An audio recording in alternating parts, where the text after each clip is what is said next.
पंजाब में धुंध के बाद सद्दे निगाह खम। मोटरवे M4 अब्दुल हकीम से गोजरा तक और अब्दुल हकीम से शेरशाह इंटरचेंज तक मुकम्मल बंद। मोटरवे M5 शेरशाह से मुल्तान तक हैवी ट्रैफिक के लिए बंद कर दी गई।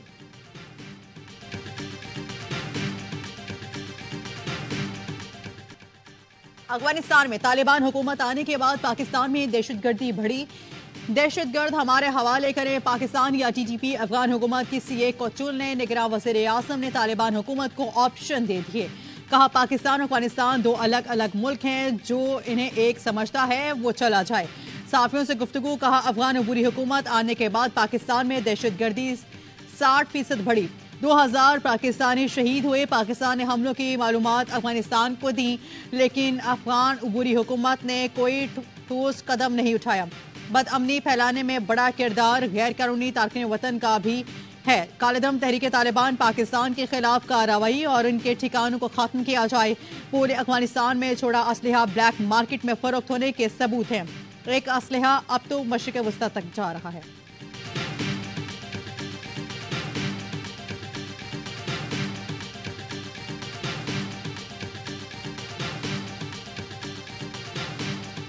इसराइल के गजा में एक और स्कूल पर हमला। दर्जनों पनाह गुज़ीन शहीद हो गए। खान यूनिस में इसराइल की वहशी बमबारी एक घंटे में 3 मसाजिद शहीद कर दी गई।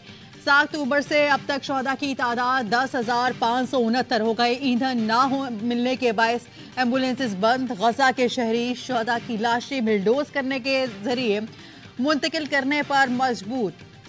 इसराइल ने आलमी इमदादी काफिले पर भी बम बरसा दिए। मिस्र से पानी ले जाने वाले ट्रक को निशाना बनाया गया। अक़वाम मुत्तहिदा का कहना है एक हफ्ते से शुमाली गजा में खुराक नहीं पहुंचाई जा सकी। इसराइली मजालिम पर मगरबी ममालिक की बेहिसी। G7 ने फ़लस्तीनियों के कत्ले आम को इसराइली दिफा का लिबादा पहना दिया। G7 मुल्कों ने फ़लस्तीनियों की शहादत पर कोई मजम्मत नहीं की। इसराइल को हमलों में वक्फे लाने का भी कहकर जांच उड़ा ली।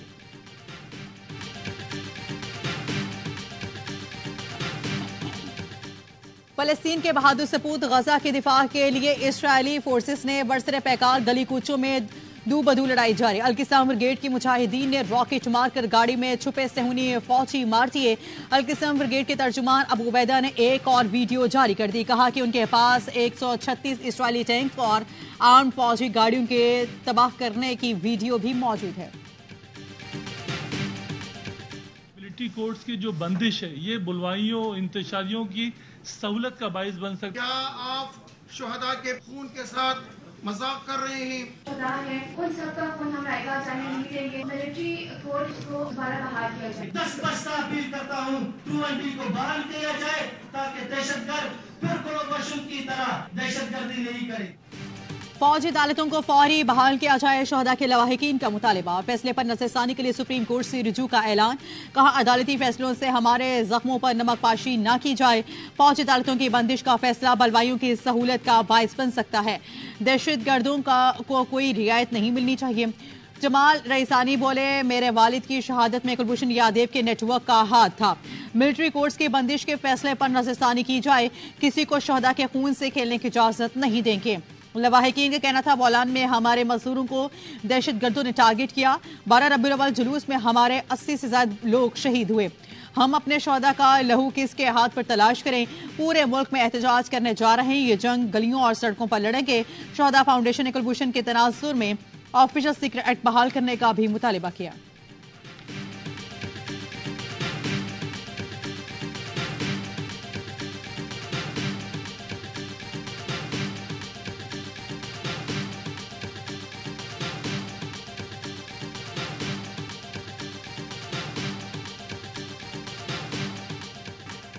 नून लीग वाले सिलेक्ट होने के एक्सपर्ट हैं। हमारा राब्ता आवाम से है और नून लीग का किसी सिलेक्शन कमेटी से।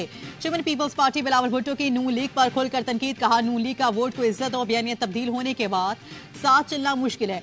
MK व नून लीग के इत्तेहाद का नुकसान और इन दिनों का होगा लेवल प्लेइंग फील्ड हो या ना हो। पीपल्स पार्टी इलेक्शन जीतेगी। पहली बार वजीर आजम वजीर आला सिंध और मेयर कराची झियाले होंगे। उम्मीद है अब कोई इलेक्शन से नहीं भाग सकेगा। चीफ जस्टिस ने भी कह दिया है इलेक्शन 8 फरवरी को होंगे।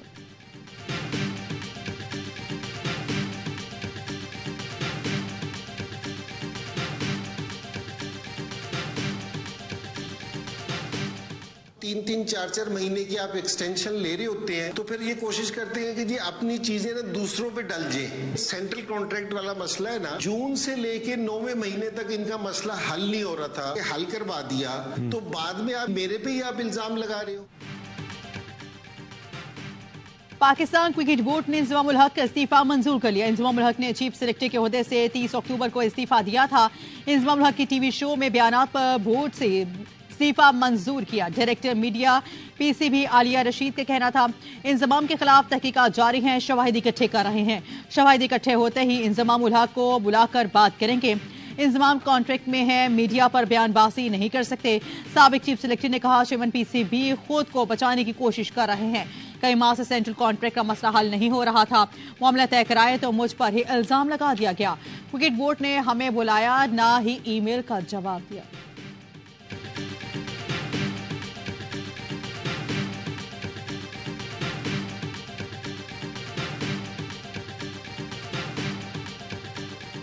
पाकिस्तान जिस पोजीशन में जिस तरह उठा है, जहां से जिस तरह उठा है, तो पाकिस्तान के ऊपर तो प्रेशर होना ही नहीं चाहिए, क्योंकि वो तो सेमीफाइनल की दौड़ से ऑलमोस्ट बाहर हो गया था। सही है। अगर पाकिस्तान पहुंच जाता है तो फिर आई थिंक इंडिया ज्यादा प्रेशर में होगा। अगर पाकिस्तान सेमीफाइनल में पहुंच जाता है तो प्रेशर भारत पर होगा। अजहर अली की प्रोग्राम हारलमा पुरजोश में गुफ्तगू। कामरान अकमल ने कहा, न्यूजीलैंड श्रीलंका के मुकाबले में बेहतर टीम है, उनके बॉलर्स भी वापस आ जाएंगे। बासित अली बोले, इंग्लैंड को उनकी मैं ले डूबे। इंग्लिश टीम में वन डे क्रिकेट पर तवज्जो नहीं दी, इसलिए बुरा खेली। प्रोग्राम में मुस्तफा चौधरी बने राना सनाउल्ला और सामना किया वसीम बदामी के मासूमाना सवालात का।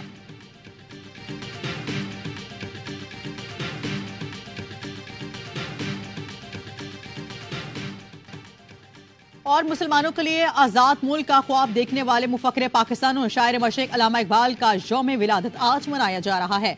इकबाल ने अपनी इनकलाबी शायरी के जरिए बरे-सग़ीर के मुसलमानों को जगाया, गुलामी की जंजीरों से निजात दिलाने के लिए जुदागाना कौमियत का एहसास उजागर किया।